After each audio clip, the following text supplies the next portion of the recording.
The cabin door slammed shut against the howling wind, but it was Audrey's trembling voice that cut through the silence like a knife. "Ella, I can't pretend anymore. I love you, not as a sister." My heart stopped, the mug of hot cocoa slipping from my fingers and shattering on the wooden floor, splattering warmth that felt like betrayal. In that frozen moment, our family's idyllic winter vacation transformed into a storm of secrets we could never outrun. Ella stared out the frost-laced window of the old family cabin in the Colorado Rockies, the snow falling in thick, silent sheets that blanketed the world in white. It was supposed to be a perfect escape, the kind of holiday retreat that glossy magazines peddled as rejuvenating family time. Their parents, Mark and Lisa, had blended their families 5 years ago after a whirlwind romance, turning Ella and Audrey from strangers into stepsisters overnight. Ella, at 22, was the quiet one, a literature major at NYU, always buried in books about lost loves and hidden truths. Audrey, 25, was the bold counterpart, a graphic designer in Seattle with a laugh that could light up a room and a spirit that refused to be caged. This winter break was meant to heal the subtle fractures that had appeared in their family dynamic lately. Mark's job as a corporate lawyer kept him glued to his phone, while Lisa, a high school teacher, fretted over everyone's happiness like it was her personal syllabus. "Let's make memories," Lisa had said cheerfully as they piled into the SUV, Christmas carols blasting on the radio. But from the start, something felt off. Audrey had been distant during the drive, her usual banter replaced by long stares out the window, her fingers drumming anxiously on her knee. As the first night unfolded, the group gathered around the stone fireplace, roasting marshmallows and sharing stories. Ella noticed Audrey's eyes lingering on her a beat too long, a softness in them that made her stomach flutter inexplicably. "Hey sis," Audrey said later, pulling Ella aside in the kitchen while their parents laughed in the living room. "You okay? You seem thoughtful." Ella shrugged, chalking it up to the altitude or the eggnog. "Just happy to be here. It's been too long since we've all been together like this." But the hook had already sunk in. That night, as Ella lay in her bunk bed, Audrey in the one above, whispers of wine through the pines outside mirrored the unrest in her mind. Morning brought fresh powder and plans for skiing, but Audrey begged off, claiming a headache. "Go without me," she insisted, her smile forced. Ella hesitated, but Mark and Lisa dragged her out to the slopes, where the crisp air and adrenaline rush temporarily banished her concerns. Back at the cabin by afternoon, Ella found Audrey curled up on the couch with a sketch pad, drawing intricate patterns that looked like intertwined vines, or perhaps hearts. "What are you working on?" Ella asked, plopping down beside her. Audrey snapped the pad shut. "Nothing important. Just doodling." There was a tension in the air, thick as the fog rolling in from the mountains. That evening, as their parents headed into town for supplies, leaving the sisters alone, the storm hit, both literal and metaphorical. The power flickered as thunder rumbled unusually for winter, but it was Audrey who exploded first. Pacing the room, she stopped abruptly in front of Ella. "I need to tell you something. It's eating me alive." Ella's pulse quickened. "What is it?" "You're scaring me." Audrey's eyes filled with tears. "Ella, remember when we first met? I thought you were just my new little sister. But over time, it's more. Way more. I see you in ways I shouldn't." The confession hung there, raw and vulnerable. Ella felt the world tilt. They'd shared everything. Late-night talks about dreams, road trips across states, even that disastrous camping trip in Yellowstone where they laughed through a bear scare. But this was a line crossed, a boundary shattered. "Audrey, we're family," Ella whispered, her voice breaking. "Stepsisters. What would Mom and Dad say?" Audrey reached for her hand, but Ella pulled back, the touch electric and terrifying. As the night wore on, arguments erupted. Audrey poured out her heart. Years of suppressing feelings, dating others to distract herself, the agony of watching Ella with her college boyfriend last summer. "I tried to fight it," she sobbed. "But being here, away from the world, it all came crashing down." Ella's mind raced. Flashes of their closeness, the way Audrey's hugs lingered, the jealousy she'd felt when Audrey flirted with guys at parties. Was this mutual? Or was it the isolation playing tricks? Their parents returned to find the cabin tense, but oblivious to the undercurrents. Dinner was silent, forks clinking like accusations. That night, Ella couldn't sleep, replaying Audrey's words. By morning, the snow had stopped, but the emotional blizzard raged on. They ventured out for a walk, boots crunching on the path to a frozen lake. "We can't ignore this," Audrey said softly. "Please tell me what you're feeling." Ella stopped, turning to face her. "I'm confused. Scared. But there's something there. I think I've felt it too."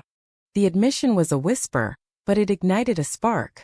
In that pristine wilderness under a sky so blue it hurt, they shared their first tentative kiss, soft, exploratory, filled with the promise of something profound. It was wrong, society would say, but in that moment it felt achingly right.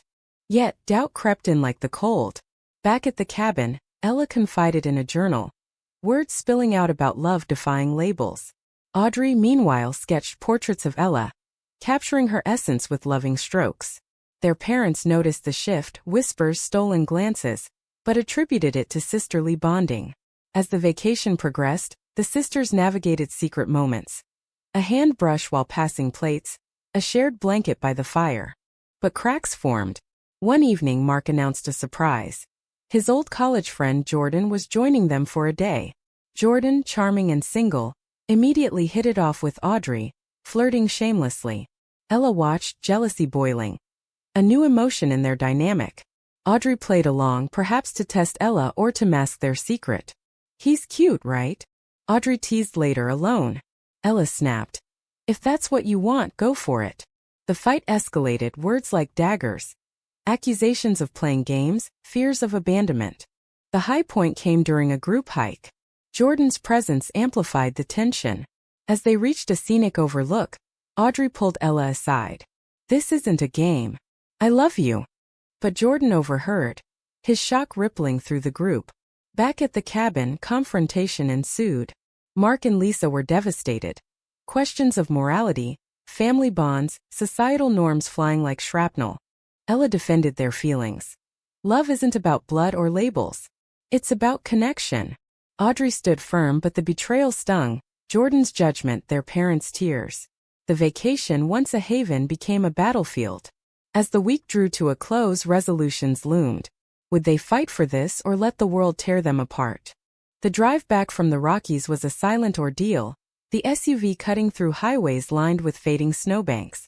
Ella and Audrey sat in the back, separated by an invisible wall of unspoken words.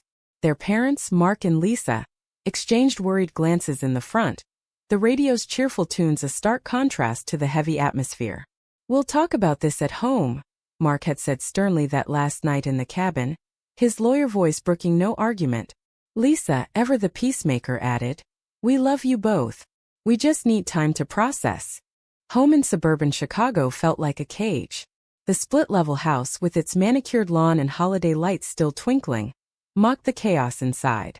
Ella retreated to her room, surrounded by bookshelves filled with tales of star-crossed lovers, Romeo and Juliet, but make it modern and queer.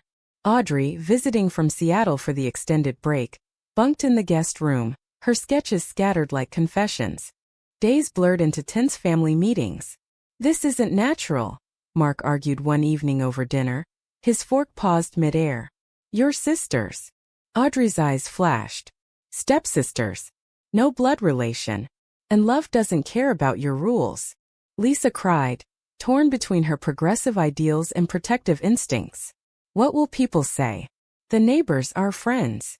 Ella felt the weight of it all, her heart aching for Audrey but fearing the fallout. In stolen moments they connected.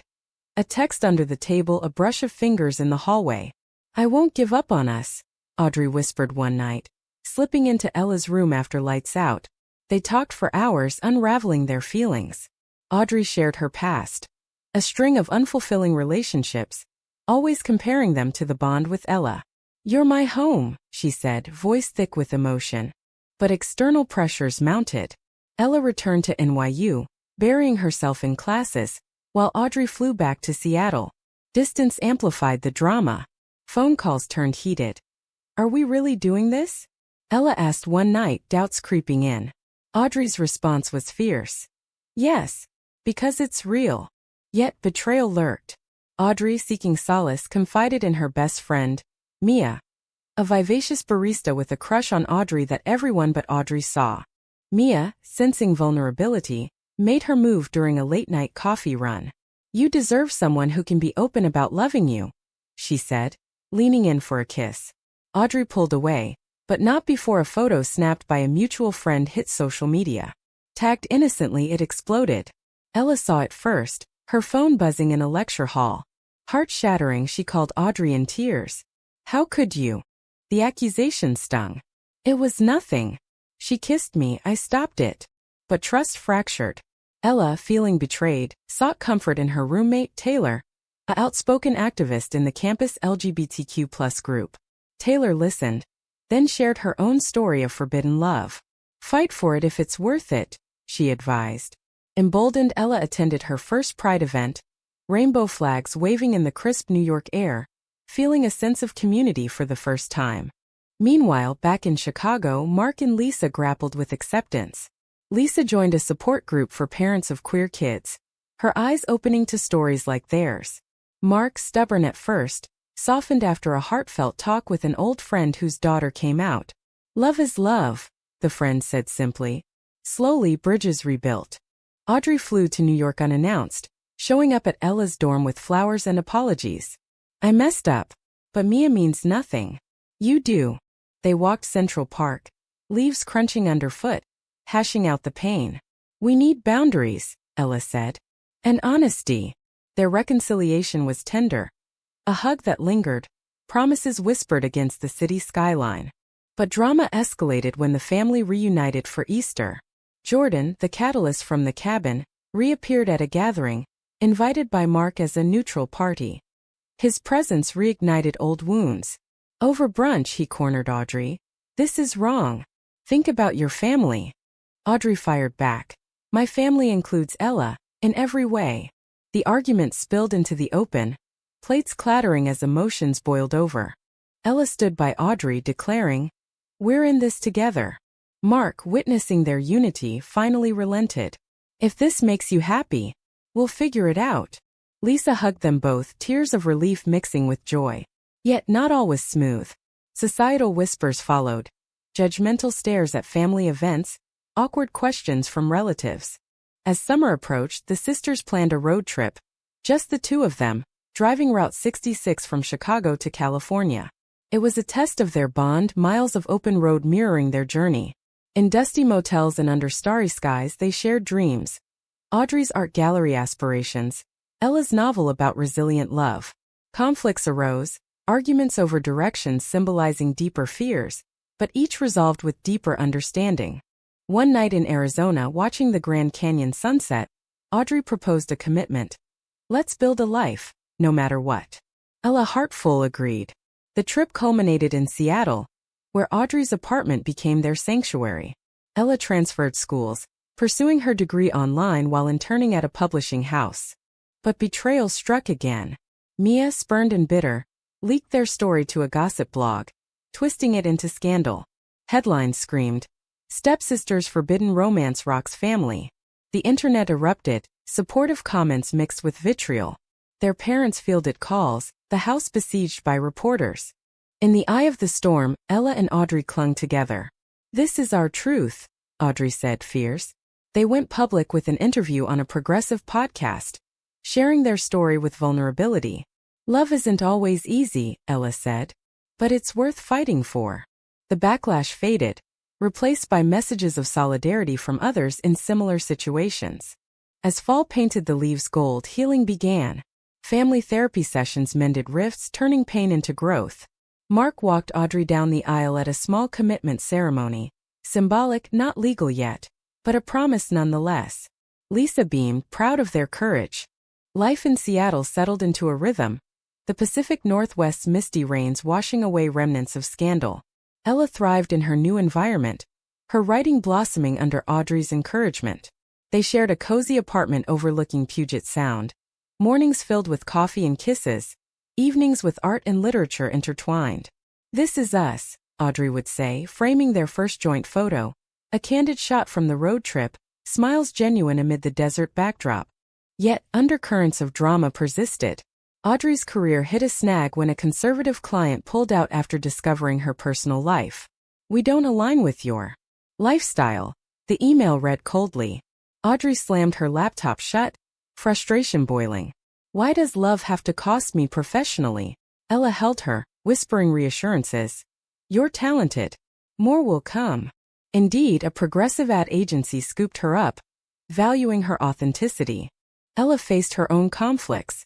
Her novel, inspired by their story, drew interest from agents, but revisions unearthed buried emotions. Am I romanticizing our pain? She confided one night. Manuscript pages scattered. Audrey read excerpts, tears in her eyes. It's beautiful. Raw. It could help others. The encouragement fueled Ella, but self-doubt lingered like fog over the sound. Family visits brought mixed blessings. Mark and Lisa flew in for Thanksgiving, the table laden with turkey and tentative peace. Conversations flowed easier now, laughter echoing. But subtle tensions arose. Mark's awkward questions about future plans, Lisa's overzealous support masking lingering worries. We're happy, Ella assured them. That's what matters. The high trio came with an unexpected visitor. Mia, showing up at their door with apologies and a bottle of wine. I was wrong. Jealous. Can we talk? Audrey, ever forgiving, let her in, but Ella's guard was up. Over glasses of Merlot, Mia confessed her role in the leak. I was hurt, but seeing you two. It's real love. Forgiveness wasn't immediate, but it planted seeds of reconciliation. As winter returned, a year since the cabin revelation, memories surged. They planned an anniversary trip back to Colorado, facing the place where it all began. The drive was reflective, highways unfolding like chapters. At the cabin, now rented again, they stood in the same room. Remember? Audrey asked, voice soft. Ella nodded, pulling her close. It changed everything for the better. But fate twisted. En route home, a car accident, minor but jarring, shook them. Sliding on icy roads, their SUV spun, airbags deploying. Bruised but alive, they held each other in the wreckage. I can't lose you, Ella sobbed. The incident amplified their bond, a reminder of fragility. Back in Seattle, therapy deepened their connection. We need to communicate, the counselor advised. They did, unpacking layers. Audrey's fear of abandonment from her parents' divorce, Ella's insecurity from feeling like the add-on in the blended family. Vulnerability bred intimacy, their love evolving from passionate spark to steady flame. Social circles expanded. They joined a local LGBTQ+ group, hosting potlucks where stories shared fostered community. One friend, Sarah, a teacher like Lisa, became a confidant. Your story inspires me, she said. Audrey's art flourished, exhibitions featuring pieces about identity and love, subtle nods to Ella. Yet betrayal reared once more. An anonymous email to Ella's publisher threatened exposure of scandalous details, unless the book was shelved. Panic set in. Who would do this? Ella wondered. Investigation pointed to Jordan, still bitter from the cabin. Confronted via call, he admitted. I thought I was protecting the family. Mark, informed, cut ties with his old friend. Family first, he declared. The ordeal strengthened resolve. The book released to acclaim, reviews praising its emotional depth. A poignant tale of love against odds. One critic wrote. Sales climbed, proceeds donated to queer youth charities, a nod to humanism. As spring bloomed, they volunteered at a shelter, helping teens navigate coming out. One girl, reminiscent of young Ella, shared her fears. It gets better, Audrey assured, drawing from experience. The work grounded them, turning personal pain into purpose. Conflicts with extended family persisted. At a reunion in Chicago, aunts and uncles whispered, but Mark shut it down. They're my daughters. End of story. Lisa organized a family pride float for the local parade, rainbow banners waving proudly. In quiet moments, romance thrived. Picnics in Discovery Park, stargazing on the balcony, simple joys. I choose you every day, Ella said one evening, ring in hand, a promise band etched with their initials. But drama peaked when Audrey's ex, from before Ella, resurfaced. Chris, a charming musician, claimed unfinished business. I miss you, he texted. Audrey blocked him, but doubt seeded in Ella. Do you regret us? She asked tearfully. Audrey's reassurance was fierce. Never. You're my forever. The confrontation with Chris at a gallery opening turned public. She's with me now, Ella stated boldly, hand in Audrey's. The scene captured on video went viral, positive this time, hailed as empowerment. Healing culminated in a family vacation. Not winter but summer at the beach. Laughter on the sand, waves crashing, symbolized renewal. Mark raised a toast. To love in all forms. With the book tour underway, Ella crisscrossed the country, Audrey by her side for key stops. From bustling New York signings to intimate San Francisco readings, their story resonated. Fans approached with tears. You gave me hope. The exposure invited scrutiny, but also allies, celebrities tweeting support, organizations inviting speeches. Back home, domesticity anchored them. Audrey's promotion at the agency meant stability, while Ella's advance funded a down payment on a house, a craftsman bungalow in Capitol Hill, with a garden for dreams to grow. Our roots, Audrey called it, planting bulbs together. Yet, internal conflicts simmered. Ella's fame brought jealousy. Audrey felt overshadowed. It's your story too, Ella reminded her. A heated argument ensued. I don't want the spotlight, I want us. Resolution came through compromise, joint interviews crediting Audrey's influence. Parental bonds deepened. Lisa visited often, bonding over cooking classes. Mark, retired early, mentored Audrey on business. Proud of you both, he said gruffly, emotions veiled. A new character entered. Zoe, a young intern at Audrey's firm, vibrant and admiring. Innocent flirtations sparked Ella's insecurity. She's just a kid, Audrey laughed, but Ella's past betrayals haunted. Promise me, she pleaded. Audrey did, with a weekend getaway to reaffirm their love. High drama unfolded when a documentary producer approached for their story. Authentic voices, he pitched. Filming dredged up pain. Revisiting the cabin, interviewing family. Mia appeared redeemed, offering closure. But Jordan refused, his absence a silent accusation. During production, a leak, clips out of context, sparked backlash. Online trolls attacked. Incestuous freaks. Audrey broke down, questioning everything. Is it worth it? Ella held her. Our love is. We'll weather this. Support poured in, petitions, counter videos. The doc premiered at Sundance, earning acclaim for its humanism. A testament to resilience, reviews said. Post-release, they advocated nationally, speaking at conferences on blended families and queer rights. In D.C., lobbying for equality, they met lawmakers, their story influencing policy. Personal growth shown. Ella pursued a master's. Audrey opened a studio. They adopted a rescue dog, Luna, symbolizing family expansion. But a health scare tested them. Audrey's routine check revealed a lump, benign but terrifying. Nights in hospitals, Ella by her side. I can't imagine life without you, Audrey whispered. The ordeal fortified their bond, emphasizing cherishing moments. As years ticked, anniversaries marked milestones. On their fifth, a surprise party, family, friends converging. Toasts flowed. Lisa's emotional. You've taught us love's boundless. Mark's simple. Welcome to the family, officially. Conflicts with society lingered. Discrimination at a restaurant, stares in small towns. But they fought back, joining lawsuits, becoming activists. Romance never faded. Dates in the city, museums, theaters, kept sparks alive. Still my muse, Audrey said, sketching Ella. A pivotal moment. Proposing marriage as laws evolved. In a rose garden, Audrey knelt. Marry me. Ella's yes echoed joyfully. Wedding planning brought drama. Venue rejections, family debates. But the day dawned perfect. Beachside vows, waves applauding. In sickness and health, they pledged, rings exchanged. Honeymoon in Hawaii, sunsets, adventures, sealed their chapter. Back home, life hummed. Careers soared, community thrived. They mentored youth, paying forward. Yet, a final twist. Discovering Audrey's biological sister, long lost, reaching out.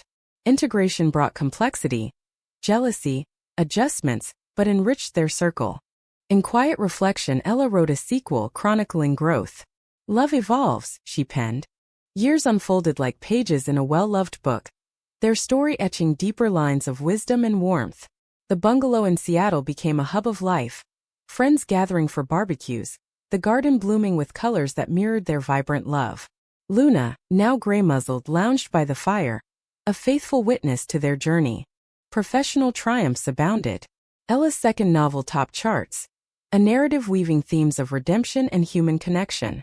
Audrey's studio hosted exhibits that drew crowds, her pieces, abstract swirls of emotion, inspiring dialogues on identity. Together, they co-authored a memoir, Snowbound Hearts, donating proceeds to LGBTQ+ causes, embodying the humanism that defined them. Family evolved too.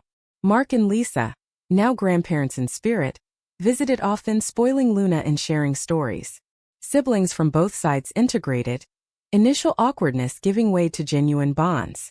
Holidays buzzed with laughter, the once fractured unit now unbreakable. But life ever dramatic through curves. A career opportunity for Audrey in New York tempted relocation.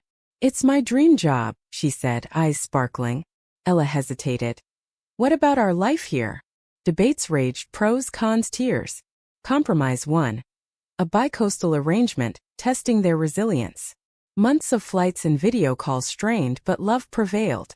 "Distance makes us stronger," Ella quipped, echoing their early days. Reunion with Mia brought closure. Now in a happy relationship, she apologized fully. "You two are goals," she admitted over coffee. Forgiveness flowed, turning foe to friend. Advocacy intensified. They testified before Congress on family rights, their eloquence moving audiences. Awards followed, pride honors, literary prizes, humbling them. "It's not about us," Audrey said in speeches. "It's about those still fighting." Personal milestones marked time. Adopting a child. A spirited girl named Riley fulfilled dreams. The process, arduous with biases, tested patience. But holding her first, tears mingled. "Our family," Ella whispered. Riley grew amid love, stories of her mom's epic romance, her bedtime tales. Conflicts arose with parenthood. Sleepless nights, differing styles. Audrey's free-spirited versus Ella's structured. Arguments flared. Let her explore. Safety first. Therapy revisited, strengthening partnership. As Riley started school, societal whispers echoed old pains. Bullies taunted. Two moms. They armed her with pride. Love is love. Community rallied, turning challenge to triumph. A health revisit for Audrey, routine but anxiety-inducing, proved clear.